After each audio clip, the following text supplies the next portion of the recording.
Purihin po ang ating pong Panginoon ngayon po umaga. Kung tayo po ay mayroon pong Biblia, buksan po natin muli sa aklat po ng unang Korinto.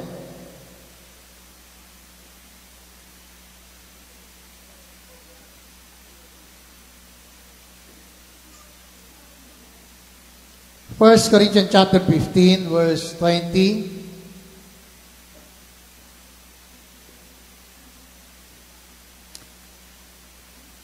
Verse 50.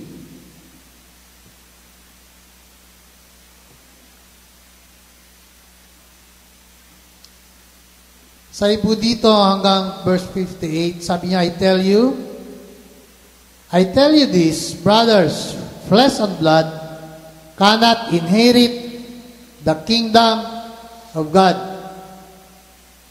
Hallelujah. Nor does the perishable inherit the imperishable. Behold, I tell you a mystery. We shall not all sleep, but we shall all be changed in a moment, in the twinkling of an eye, at the last trumpet, for the trumpet will sound, and the dead will raise imperishable, and we shall be changed. For this perishable body must put on the imperishable, and this mortal body must put on immortality. When the perishable puts on the imperishable, and the mortal puts on immortality, then shall come to pass the saying that is written. Ano po ang nasulat? Death is swallowed up in victory. O death, where is your victory? O death, where is your sting? The sting of death is in sin, and the power of sin is in the law. But thanks be to God who gives us the victory through our Lord Jesus Christ. And therefore, my beloved brothers, be steadfast, immovable, always abounding in the work of the Lord, knowing that in the Lord your labor is not in vain. Pinagpala ng Panginoon ang pagkabasa ng kanyang mga salita. Hallelujah. Natutuwa ba tayo na lahat ng ating mga pinagpagalan o pagpapagal sa Bible ay hindi daw nawawala ng kabuluhan? Amen. Hallelujah. So, ang ating pong pag-aaralan ngayon po umaga ay ito po ay karugtong ng ating pong pinag-aralan about the resurrection. Siyempre, ang muling pagkabuhay sa mga patay ay mangyayari sa panahon ng tinatawag na rapture. Amen. So, balik-aralan po natin yung ating mga pinag-aralan sa mga nakalipas na mga araw at panahon patungkol sa bagay na ito. Bakit? Hallelujah. So, alam po natin mga minamahal na tayo po ay nasa panahon na kung tawagin ay critical. Nasa critical tayong kapanahunan. Andiyan pa kayo? Kumbaga, pag sinabing critical, hallelujah, ito po ay panahon na alam natin, may hula sa Biblia, Kaya tawag na great apostasy. Panlalamig ng pag-ibig ng marami sa Panginoon.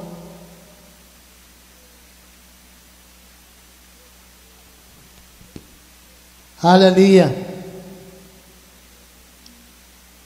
Dahil sa, alam natin, buong mundo ay kagaling pa lamang o na naranasan ng lahat ng maraming mga taong nabubuhay. So ngayon, yung nangyaring pandemic, at ito po yung pangyayari at kasaysayan sa buhay at kalagayan natin na masabi natin na hindi natin makakalimutan. Pero tingin ko parang marami na nakalimot eh. Na para bagang baliwala lang sa marami yung mga nangyari na marami sa atin talagang nahirapan. Di ba? Kasi nga yung sunod-sunod na lockdown na marami sa atin hindi makalabas ng bahay, na hindi magawa ko anong gustong gawin, na wala tayong kalayaan, na parang bagang iniisip natin na parang bumabalik tayo sa sinaunang panahon. Hallelujah. Na lahat ng kilos ng tao ay control ng gobyerno. Hallelujah. So, kumbaga, ikaw at ako na nandito ay isa sa mga nag-survive. Amen. Bakit? Hindi tayo namatay eh. Marami tayong kakilala maaring kaibigan o kamag-anak na hindi nag-survive, namatay, na parang bagang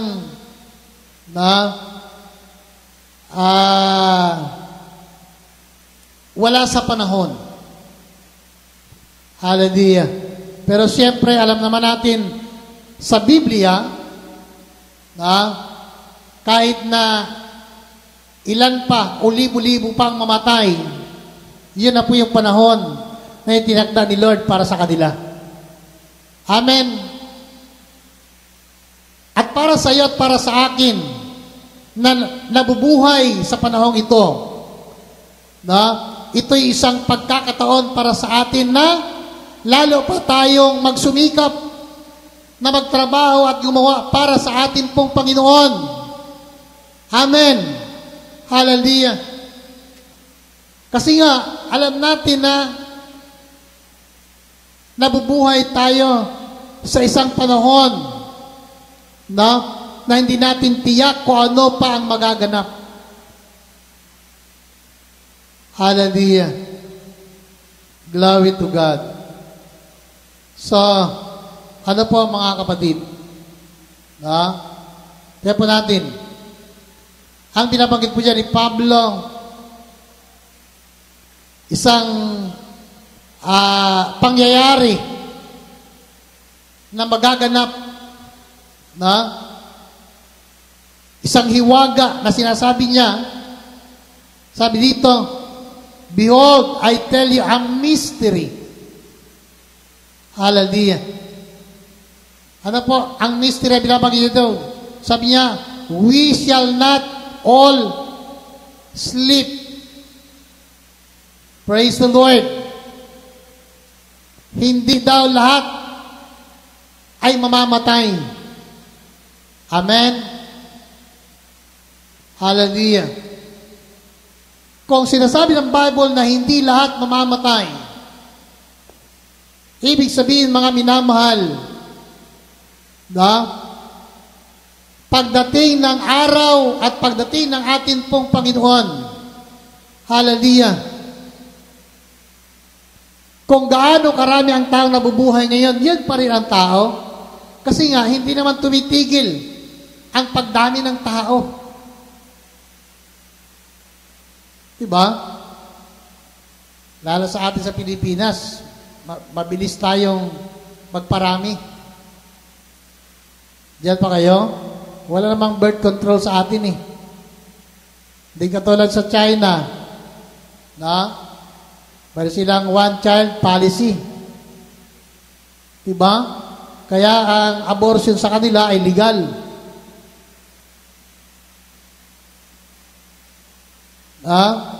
Kasi bawal magdalawa ang anak. Magdalawa, magtatlo. Yan po ay mayroon pong parusa sa mga magulang. Siguro kung ito ay gawin sa Pilipinas, magsikip ang bilangguan sa Pilipinas. At pati pastor, bilanggo eh. Bakit? Siyempre, kung ngayon palang gagawin ng batas, ay di exempted na kami. Pero yung susunod na henerasyon, yung mga nagpag-asawa na wala pang anak, ay di tiis lang kayo talaga sa isa.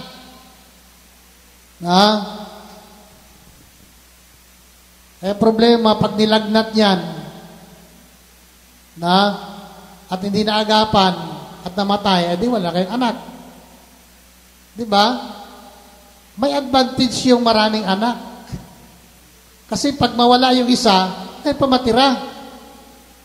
Ay pag isa lang, ay di kawawa kayo. Kasi isa lang eh. Kaya ang advice ko, total wala namang batas sa atin na bawal ang 2-3 anak, mag-anak kayo ng iba pa. Amen? Dagdagan nyo naman. Hallelujah. Sabi ng Bible, humayo kayo at magpakarami Hallelujah.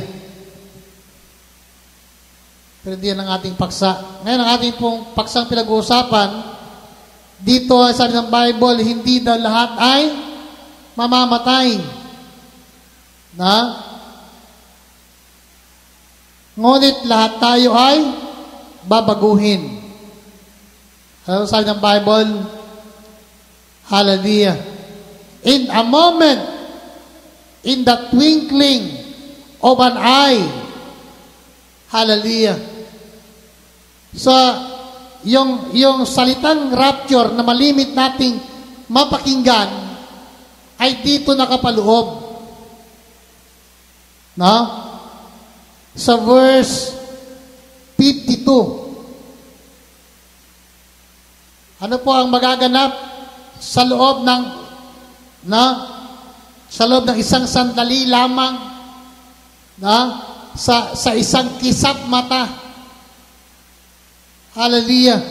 Mga minamahal,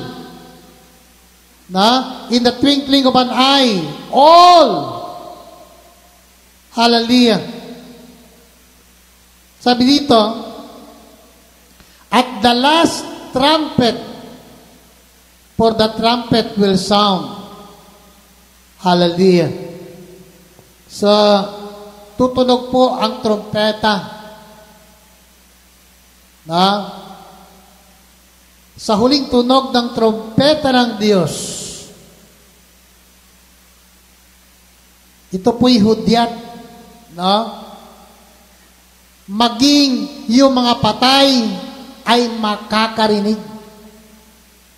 Amen.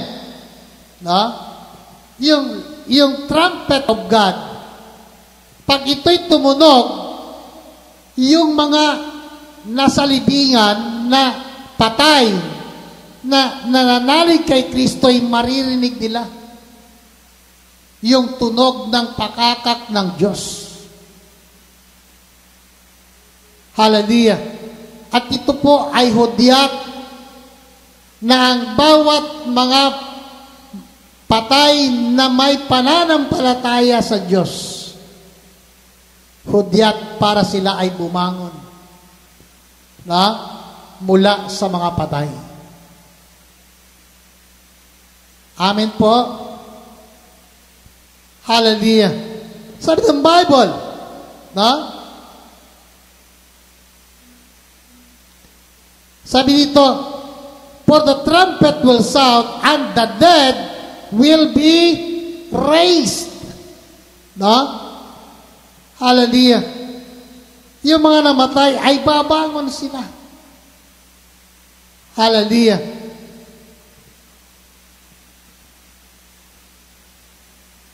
Paano pastor mangyari ito? Kasi nga, siyempre, mga patay, naghalo-halo na yung kanilang mga buto.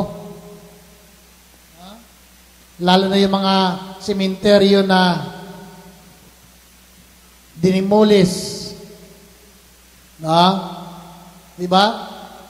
Bago i-demolish yung isang sementeryo, no, ayon sa kapahintulutan ng gobyerno, siyempre kinukuha yung mga buto doon. No? Iniipon lahat ng mga buto at ilalagay sa isang lugar. No? At paano mangyari? Diba? Alam naman natin, pagka tayo pupunta ng sementeryo, no? Nung ako'y bata pa, para bagang ang aking pakiramdam pagka may patay, talaga ang lungkot-lungkot. No? Ako nadatnan ko na pagka naglilibing ng patay sa amin, kasi wala pa namang mga karo noon eh. Isinasakay sa 2 bisikleta, yung kabaong. Ay, yung kabaong pa naman eh, yari pa sa mga matitibay na mga kahoy, pinapanday ng mga panday sa barangay, na siyempre ang patay noon, hindi pa uso ang balsamo, hindi 24 oras lang. Kailangan wag lumampas doon, kailangan ilibing na agad. So pagka may namamatay sa amin doon, talagang yung panambitan ng mga namamatay ay ganun na lamang. No? Kaya, kahit na hindi namin kamag-anak, pagka maraming umiyak, ay napapaiyak din. No? Talaga ang lungkot-lungkot. Kasi nga, siyempre, yung mga tao sa barangay, yung mga kamag-anak, talagang mula doon sa bahay hanggang doon sementeryo. Ay, sementeryo para masahay malayo. Doon pa sa kabilang barangay. Biro mo yan, mula doon sa bahay hanggang sementeryo, nag-iyak.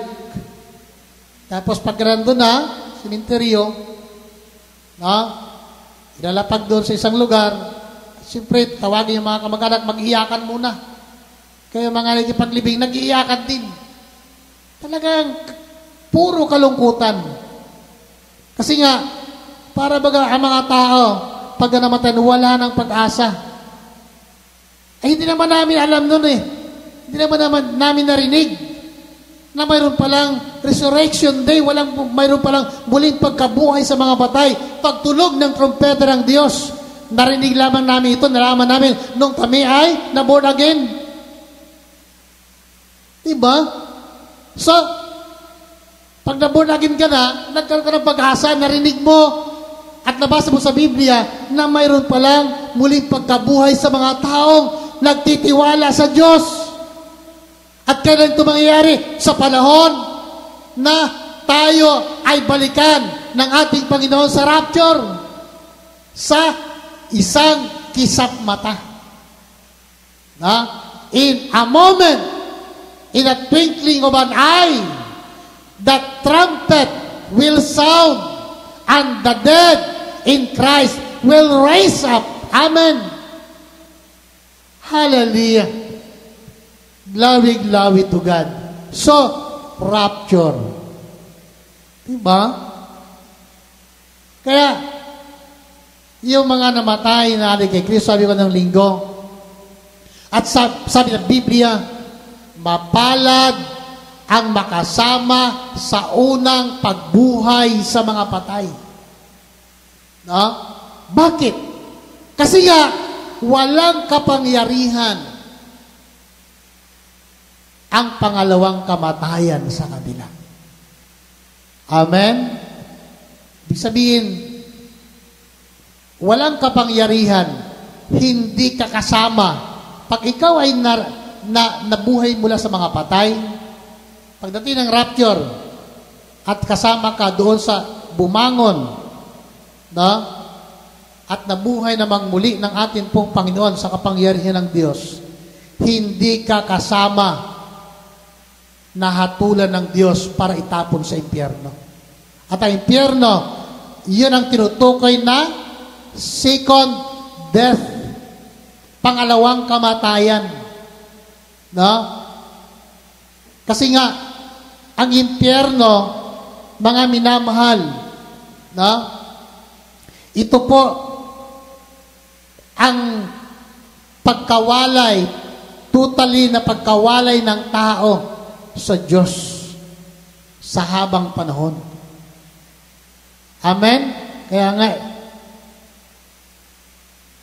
walang hanggang pagdurusa eh. Diba? Nararamdaman ba natin, lalo na ngayon, sa ating panahon, kung gaano kainit?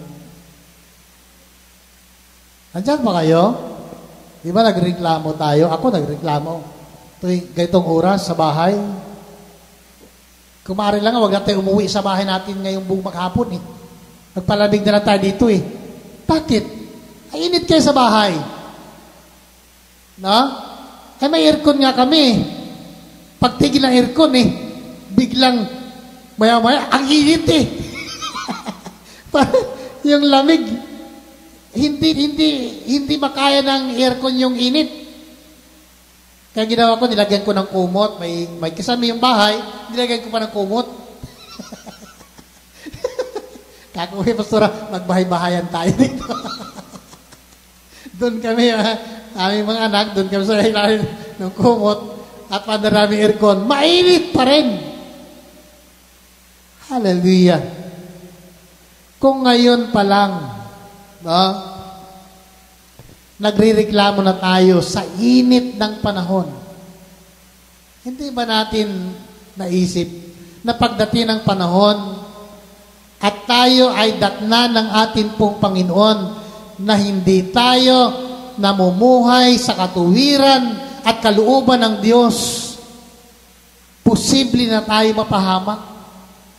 Posible na tayo, mga minamahal, ay hatulan ng Diyos ng kaparusahan doon sa impyerno, at ang impyerno, sabi ng Biblia, ay hindi namamatay ang apoy. Ha? Ay kung yung init pala ng araw eh. Ha? Sa totoo lang mga minamahal, subukan natin maglakad na wala tayong pandong. No? Nakakapaso ang init ng araw. So, dapat maramdaman na natin yun. No? Para ituwid natin ang ating buhay. O nga, no? Kung dito pa tayo sa lupa, wala pang rapture, naranasan natin, mainit. Ay di mas mainit sa impyerno. Diba? Ay ang panahon natin, ito panahon tag-araw. Paglipas ito, panahon taglamig naman. Sa impyerno, walang panahon ng taglamig. Puro tag-init dun. Nandyan pa kayo? Diba? Hindi dun nagbabago ang klima. No? Kung ano yung temperature doon sa impyerno, habang panahon na yun.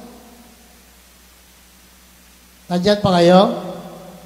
Kaya nga, sikapin natin.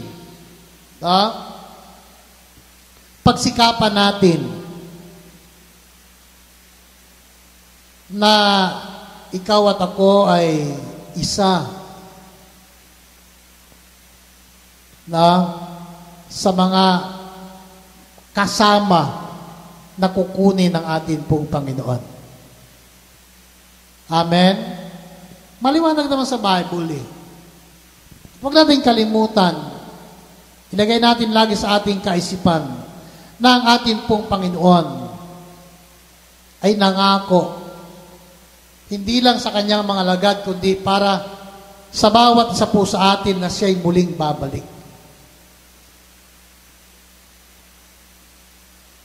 Amen po ba? Hallelujah. Di ba? Sabi ng Bible, sabi dito, let not your heart be troubled, believe in God. John chapter 14, verse 1. Believe in God, believe also in me. In my Father's house are many rooms. If it were not so, would I have told you that I go to prepare a place for you?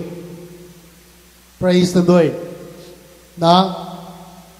Ang ating pong Panginoon, kung bakit kailangan na si Kristo pagkatapos ng kanyang resurrection at nagpakita sa mga alagad ay bumalik sa ating pong Panginoon sa langit. No? Ang layunin ay para tayo po ay paghandaan ng tahanan doon sa langit. Amen po. No? Hallelujah. Huwag natin kalimutan to, mga kapatid. Hallelujah. Na? Na sinasabi ng ating Panginoon, I have told you that I go to prepare a place for you.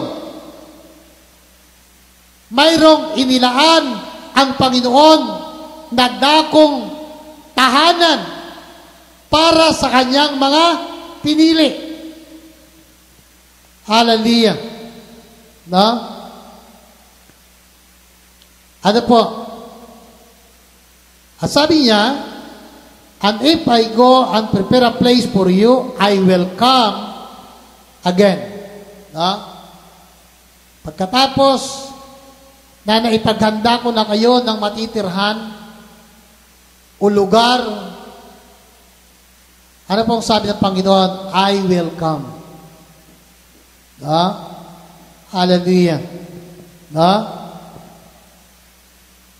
Babalik muli ang ating pong Panginoon. Palapakan natin ang ating pong Panginoon. Amen? No? Ang problema, gaano tayo kahanda? O gaano tayo ka-excited? No? Hallelujah. Na malaman natin ang salita ng Panginoon at pangako niya na siya'y naghanda ng lugar para sa iyo at para sa akin. At pagkatapos sabi niya na naipaghanda ko na kayo, ako ay muling babalik.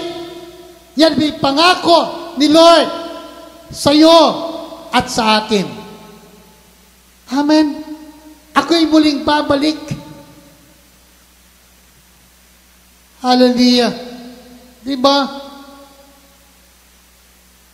Napakasarap na malaman at mapakinggan na mayroon tayong Diyos at Panginoon.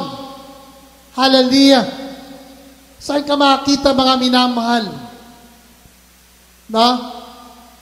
Inialay na ni Kristo ang kanyang buhay para sa iyo, maligtas ka lang. Magkaroon lang tayo ng katiyakan sa ating kalagayan pagdating po ng panahon. Binayaran ni Kristo ang lahat ng ating kasalanan. Hallelujah. Doon sa cross. At pagkatapos, mga minamahal, pagbalik niya doon sa kanyang Ama. Diba? Naglaan siya. Inihanda niya ang lugar at tahanan para sa iyo at para sa akin. Hindi ba natin nakita yon? Kung gaano tayo minahal at minamahal ng ating pong Panginoon. Kaya hindi ibig sabihin, hindi ba natin kasama, hindi natin nakikita si Kristo na ating pinaglilingkuran at pinag-alayan ng ating buhay. Kaya tayo nagpapatuloy, mga minamahal. Pero ginagawa natin, naglilingkod tayo sapagat alam natin kung ano ang sinabi ng kanyang mga salita. Ito'y magaganap at mangyayari. Hallelujah. Sa mga panahon na hindi natin alam kung kailan magaganap. Diba? Kaya nga, mahalaga yung paghahanda natin sa bawat sandali ng ating buhay. Amen. Diba? Mahalaga yung paghahanda natin sa bawat oras, sa bawat minuto, sa bawat segundo. Ang problema, mga minamahal, na hallelujah, sa ating panahon, kasi nga, kung gaano tayo kaabala sa marami mga bagay, no? Hallelujah. Mga minamahal, alam ba natin na Satanas, no? Hindi rin siya natutulog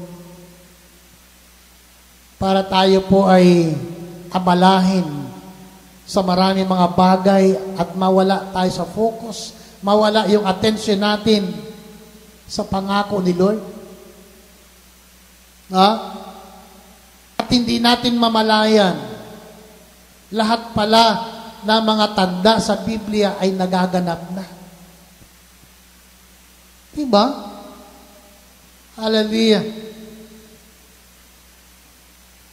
Kapatid, mga minamahal, kumbaga, kung atin pong obserbahan ang mga nangyayari ngayon, halos lahat ng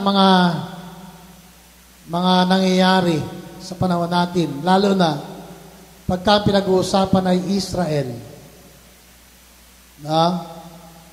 Ngayon, hindi pa halos natapos ang laban ng Israel sa grupo ng Hamas, ng Hezbollah, ng mga kalaban nila sa palibot nila.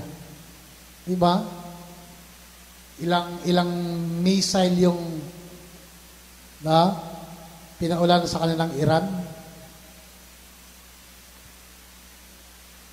Alam niyo, mga minamahal, yan po ay mga hula sa Biblia. Hallelujah. Na talagang mangyayari at magaganap sa atin pong kapanahunan. Hallelujah.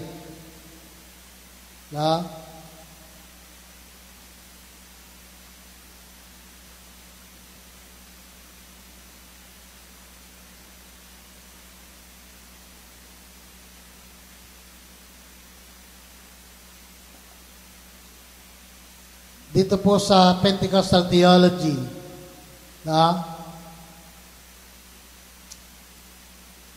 sabi nga, ilan sa mga tanda na magaganap mga minamahal sa muling pagbabalik ng ating pong Panginoon. Una, yung tinatawag na regathering of Israel.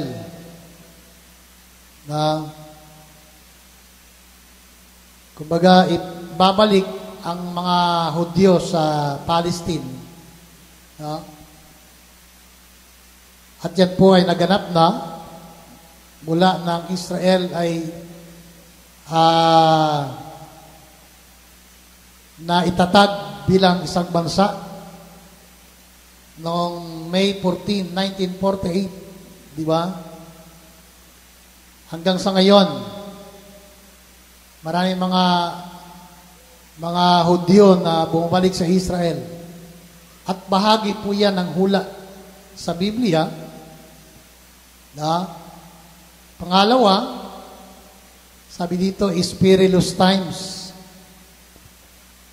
Ang mga magaganap sa huling araw ay ito po'y nakakatakot na mga panahon. Hallelujah.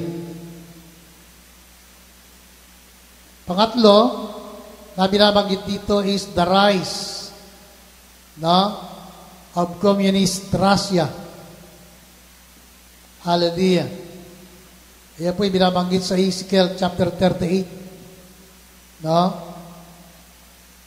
Hallelujah. Pang-apat, the rise of communist China. Hallelujah. So alam po natin mga minamahal, yung mga binabanggit ng mga author na mga aklat na ayon sa kanilang pag-aaral, ayon sa Biblia, hallelujah, nung isulat ang aklat na ito ay wala pa, hindi pa nangyayari. Pero naisulat na sa aklat at ito'y nangyayari sa ating panahon. Hallelujah. At ang mga binabanggit dito ay yung mga malalaking mga bansa. Mayamang mga bansa sa panahon natin ngayon. Hallelujah. Na? Sabi diyan sa Revelation chapter 16 verse 12. Na? Sabi ito, hallelujah. The book of Revelation chapter 16, there is a passage which makes reference to the King of the East. Ang tinutukoy po ng King of the East ay China. Ito po. Na sa huling araw talagang tatayo, aangat ang China. At magiging makapangyarihang bansa sila bago dumating ang araw ng ating pong Panginoon. Hallelujah. Diba? Sabi diyan, the river of Euphrates is also mentioned in chapter 9 of Revelation in connection with the prophecy that an army of 200 million would be released. Hallelujah. Sabi dito, resulting in the death of the third part of the mankind. Hallelujah. Aling bansa ang may pinakamaraming sundalo? Di ba China? Andiyan pa kayo. Hallelujah. Nasa panahon, mga minamahalang Battle of Armageddon, lahat ng ito ay may bahagi para mangyari at matupad ang hula sa Biblia patungkol sa Battle of Armageddon na magaganap, mga minamahal. Ito po'y huling labanan.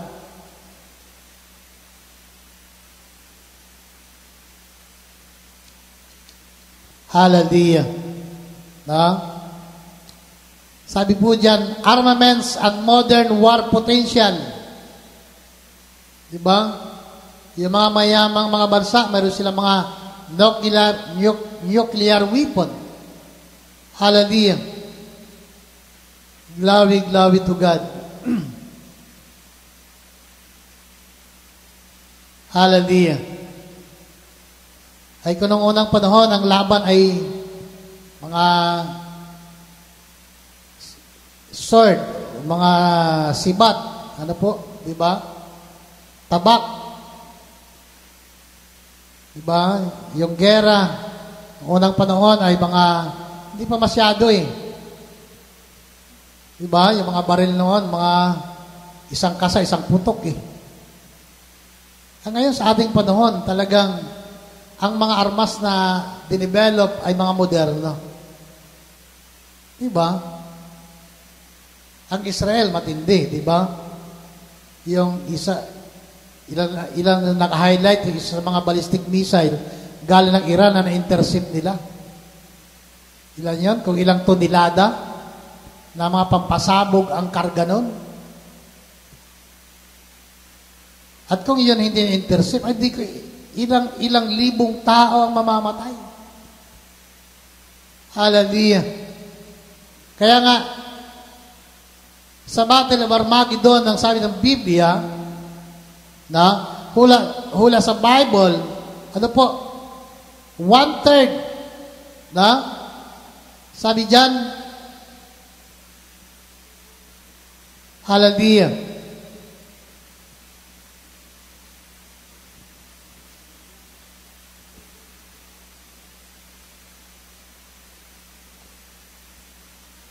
Halos 1/3 ng population ay mamamatay. Hallelujah. So, kumbaga mga minamahal,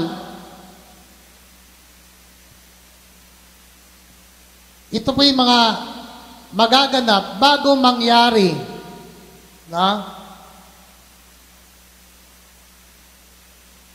ang pagbabalik ng ating pong Panginoon. Diba? Hallelujah. Kaya nga, kailangan nating maging handa. Kasi nga, alam natin na bawat ang mga manampalataya, divided din ang paniniwala. Na? May mga Kristiyano na bago dumating ang rapture, ang kanilang paniniwala ay makaranas muna sila ng tribulation, o hirap. Na? May mga paniniwala naman na sa kalahati ng tribulation period ay magaganap ang rapture. Mayroon namang paniniwala na bago maganap, yung tribulation ay i-rapture muna tayo, kukunin muna tayo ng ating pong Panginoon. Ngayon, ano ang paniniwala natin? Ano ang paniniwala mo? Hallelujah. Diba? Siyempre, mas gustuhin natin na bago dumating ang kahirapan na walang pangalawa, ay kunin muna tayo ng ating pong Panginoon. Tama po ba? Amen. Hallelujah. Bago nangyari ang paggunaw ng Diyos sa mundo, kinuha muna o gumawa, sinuwi ng daong, sumakay sa daong at bumaha, namatay lahat ng tao, maliban sa pamilya ni Noe. Diba? Sa pagkasabi ng Bible, ang pagdating ng Panginoon ay katulad ng panahon ni Noe.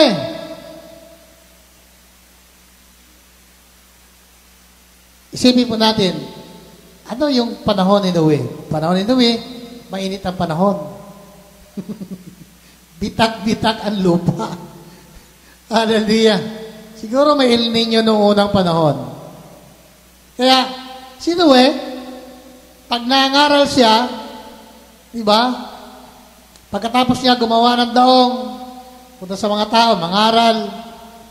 At ang pangaral Noe ay, isa lang ang mensahe niya, magsisi kayo. Hello? No? Di ba? Kahit sa panahon natin, no? May pagkakataon pa tayo para magsisi. Amen.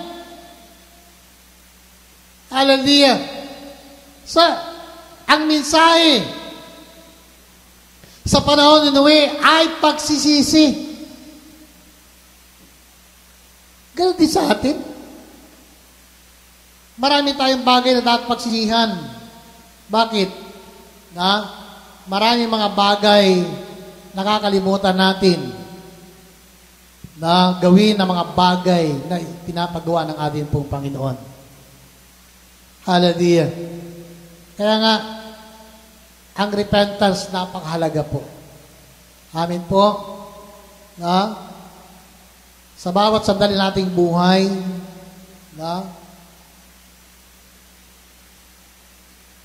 lagi tayong mag-repent sa Panginoon. Hallelujah. So, sabi na magsisi kayo at magbalik loob kay Yahweh. Kasi gugunawin ng Diyos ang lupa. Diba? Ang mga tao ay walang panahon sa pagsisisi. Walang panahon para magbago. Walang panahon ang tao para sa pagbabalik loob sa Diyos. Bakit? Sapagkat ang priority ng mga tao sa panahon ni Noe ay mga bagay para sa sarili. Walang panahon ng tao. Ang isip nila, mga bagay sa sarili. Bigyan ng kasiyahan ang sarili. Wala silang panahon para sa Panginoon. Ang problema pa, sa halip na magsisi sila, iniinsulto pa nila si Noe. Bakit? Kasi nga, sa sobrang init ng panahon, paano mangyari na magkaroon ng ulan ay bitak-bitak na ang lupa eh. So, ang paniwala ng mga tao, ang tinitingnan nila ay yung kalagayan nila nung panahon, sa panahon nila. Hindi mangyari kasi mainit eh. Diba? Ayun nga eh. Yung hindi nangyayari sa panahon natin, nangyayari eh. Amen? Diba? Kaya yung mga taga-Dubai, hindi na inasahan na mangyari sa kanila kasi matagal na panahon, daang taon, hindi nila naranasan. Hallelujah. Kapatid, mga minamahal, katulad ng rapture, ni isa sa atin, wala nakakaranas.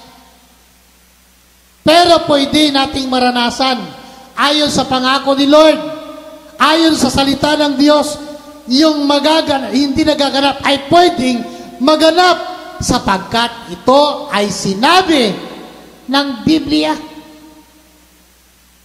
Hallelujah. Pagkatapos na naipaghanda ko na kayo, sabi ng Bible, sabi ng ating pong Panginoon, hallelujah, kapag naipaghanda ko na kayo ng matitirhan. Ang importante kasi may matirhan tayo.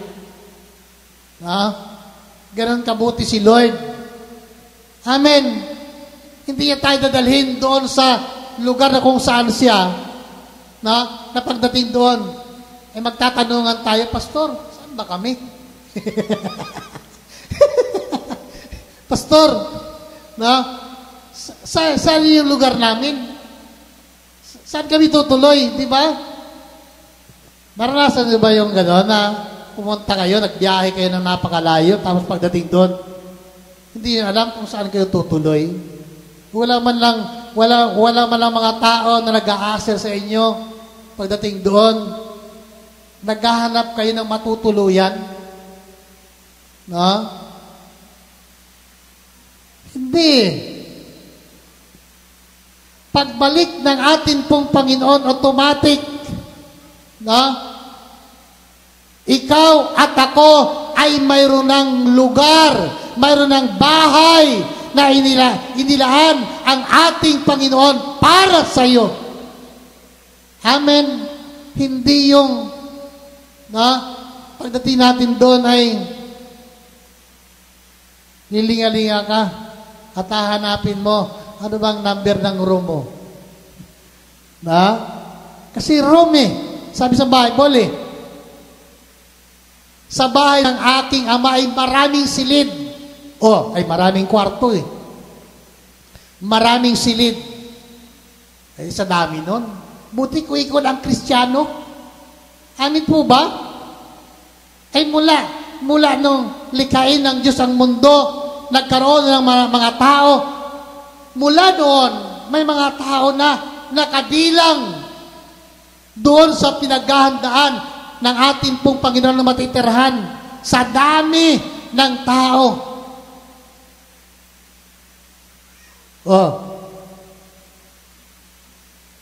Sa tingin niyo, maubusan kayo ng kwarto? Hindi Amen. Amen po ba?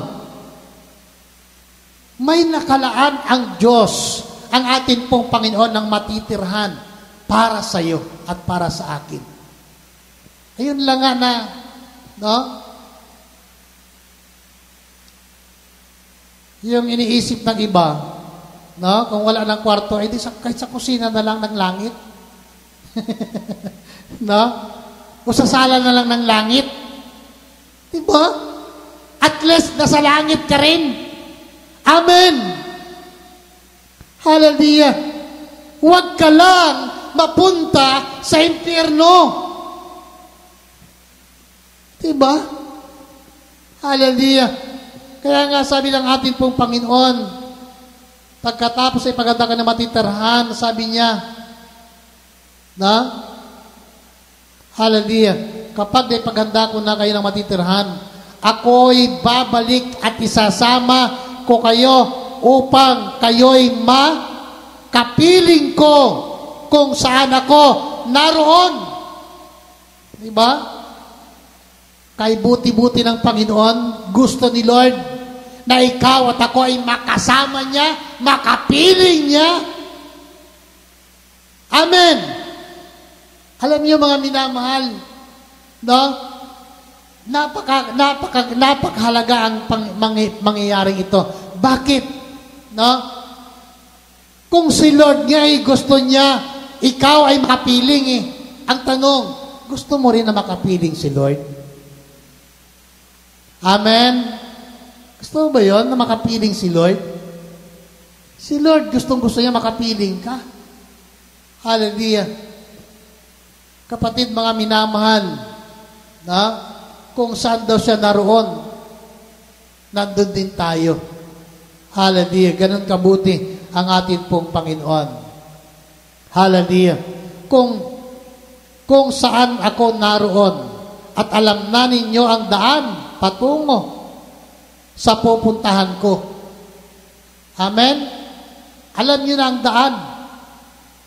Kung hindi kayo dumaan sa akin, sabi ni Kibuloy, hindi kayo makarating sa Ama.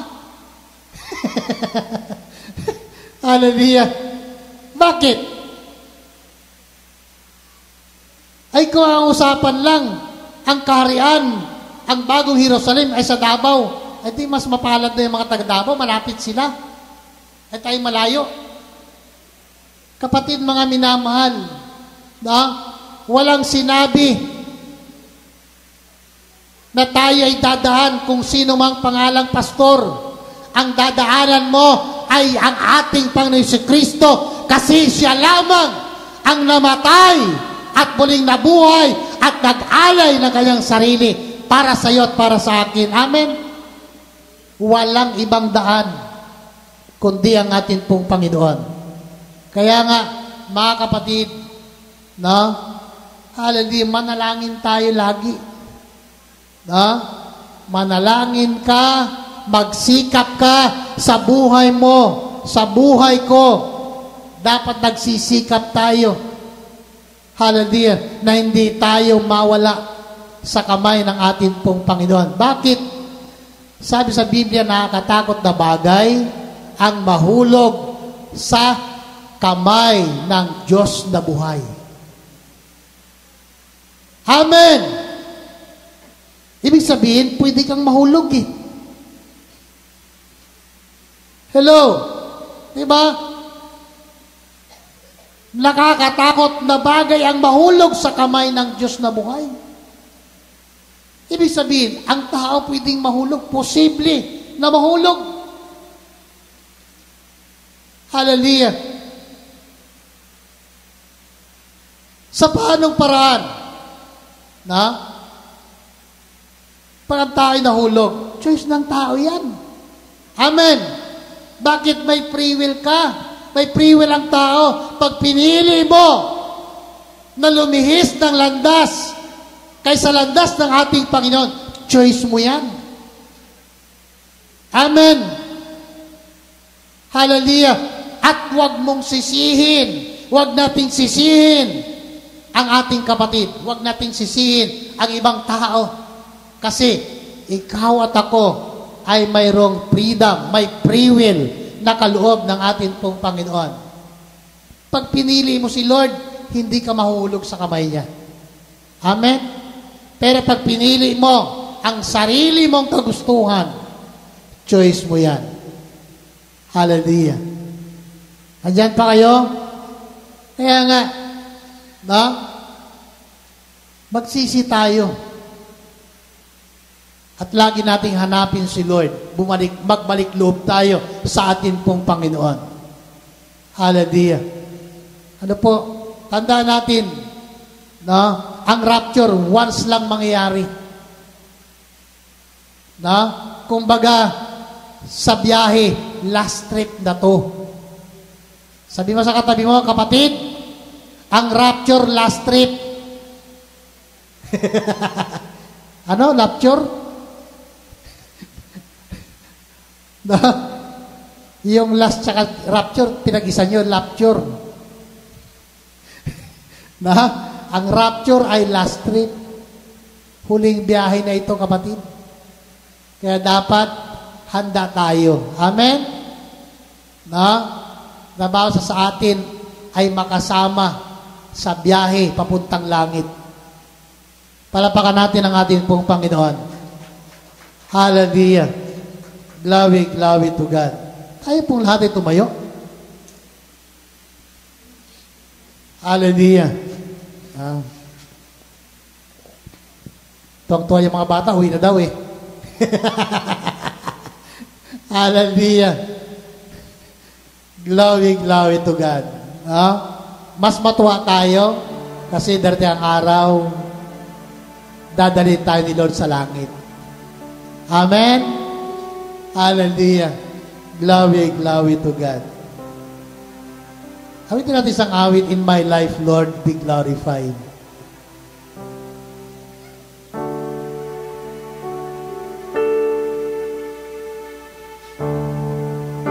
Hallelujah.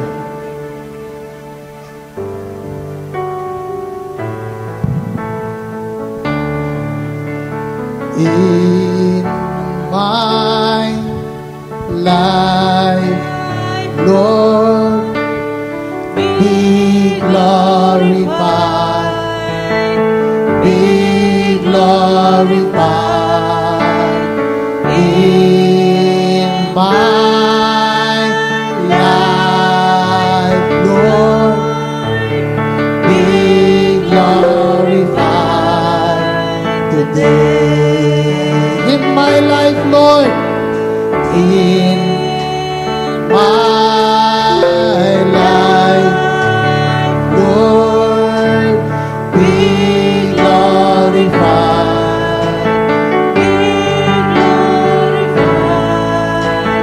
In my life, Lord, be glorified today. Hallelujah.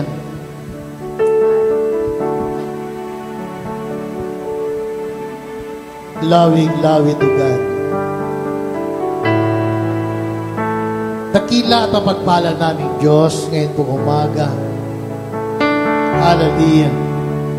Panginoon, kami po ay minsan pa nagpapakumbaba ng aming mga buhay, humingi ng patawad, paumanhin sa lahat ng aming mga kakulangan at kahinaan, dakilang Diyos. Patuloy mong linisin ang aming mga puso, baguhin mo ang aming mga buhay. And Lord, patuloy, Panginoon, na maging malinaw sa aming kaisipan na isang araw, Panginoon, Ikaw ay muling darating. Hallelujah.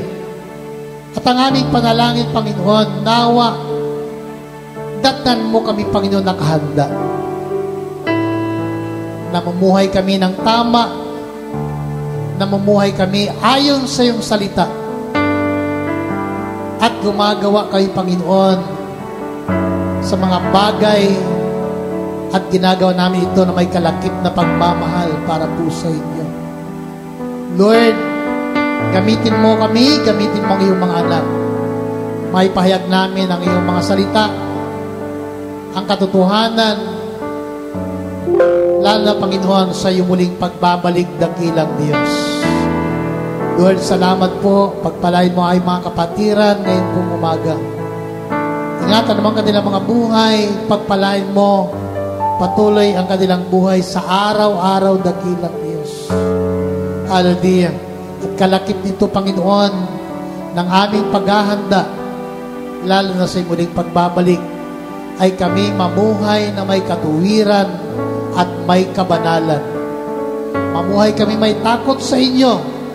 Hallelujah. At salamat dakilang Diyos ngayon pong umaga. Umaasa po kami, patuloy dakilang Diyos, na yung Santong Espiritu ang siyang patuloy na magpaalala at lumabay sa amin upang kami, Panginoon, masumpungan mo at datnan mo na gumagawa ng mga bagay na kalooban mo dakilang Diyos. Sa iyong kapurihan, ang karangalan at ang kaluwalhatian sa pangalan ni Jesus. Amen and Amen. Magandang umaga po. Pagpalain po tayo ng ating pong Panginoon.